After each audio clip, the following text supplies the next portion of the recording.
Vemo, kako pomembne so za nas črke. Z njimi sestavljamo besede. Zato je še tako pomembno zaporedje črk. Poglejmo črko E.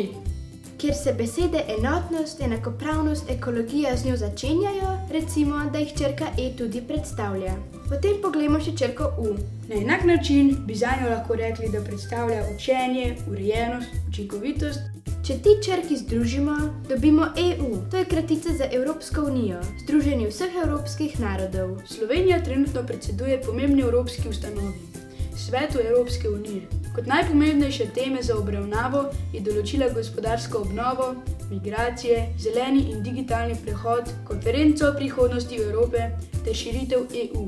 Na konferenci o prihodnosti Evrope Evropejci predstavljajo, kaj pričakujejo od Evropske unije.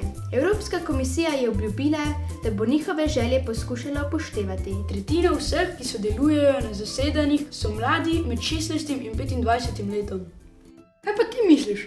Kako naj mladi sodelujemo z Evropsko unijo, da naredimo svet boljši za vse? Svoje mnenje napiši v komentarje.